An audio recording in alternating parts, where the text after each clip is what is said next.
The Canadian Association of Journalists says it is concerned about the rising amount of harassment and threats against the press covering the convoy protests in Ottawa and across the country. Some journalists are taking to Twitter to share their experience of what it's been like. CTV's Evan Solomon says he had a beer can thrown at him. A Canadian press photographer says he was spat on and shoved. And in Edmonton, branding has been removed from some CTV vehicles because of safety concerns. Joining us now is the president of the Canadian Association of Journalists, Brent Jolly. Welcome to your morning. Morning. How are you? I'm good. We just set out some examples of what some of the reporter experiences are like. Tell us more about what's happening, some of the circumstances, and why it's becoming more concerning.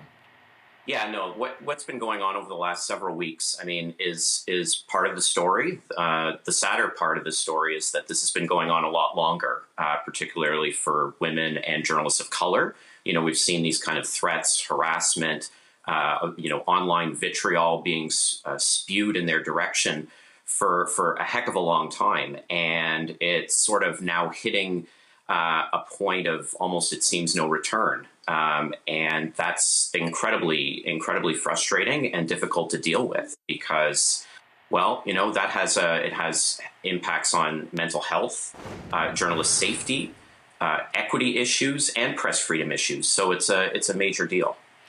Along with harassment, there is an increase in mistrust of journalists among the protesters. We've seen that by, journalists from network or from what they refer to as mainstream media being locked out or left out of press conferences that are delivering key information. Why do you think this is? Yeah, well, I mean, this echoes a lot of the changes that we've seen over the last, several years in terms of decline of trust in democratic institutions more broadly. You know, we're talking about government, we're talking about law enforcement, we're talking about, the civil service. So this is all part and parcel of a major shift in our democratic culture here. And frankly, you know, the media is not immune to it. And I think the challenges that we've seen in a lot of cases are people kind of lose sense that journalists are real people who have, all the foibles of everyone else. But ultimately, that they're kind of seen as sort of more of a concept or as a, sort of operationalizing this idea of the enemy of the people, that they're there to, push forward a particular agenda or narrative. And that couldn't be farther from the truth. Yeah, I mean, freedom of the press is something that we enjoy here in Canada. And when you see that impeded, it is cause for concern. The rise in threats against press predates this protest, obviously. The Canadian Association of Journalists. You guys recently held a roundtable about online hate. What did you learn from that? That's right. So we held a roundtable, as you said, and out of that came a report that we did with the Canadian Journalism Foundation and Carleton University School of Journalism and Communication. And it was broken up. It was a morning-long event, and we came around with 20 calls to action that have been circulated to the newsrooms, and it's also publicly available on our website as well as the website of the Canadian Journalism Foundation. Can you outline some of those for me? For sure. Some of what we found definitely is that, digital abuse and real world abuse are kind of inextricable.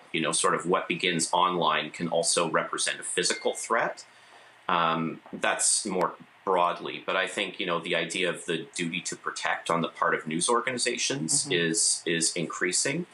For example, making digital security training available to staff, and also protecting freelancers, and ultimately knowing what to do when something like this does happen, because it is going to happen. I would also add that, this is a situation of the news organization sort of taking account of what we can do, but there's also a lot that other players can do as well to sort of address this issue as well.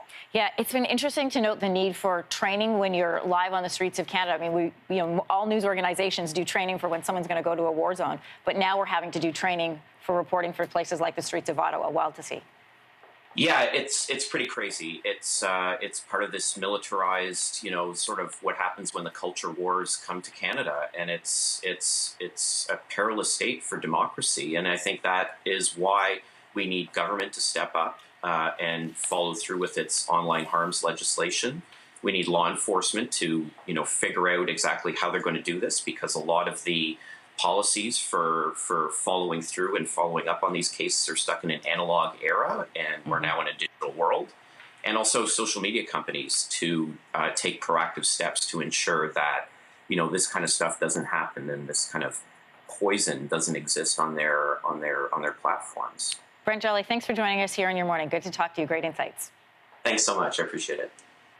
Hey, thanks for watching. If you liked this, be sure to subscribe here, or you can check out more Your Morning videos right here.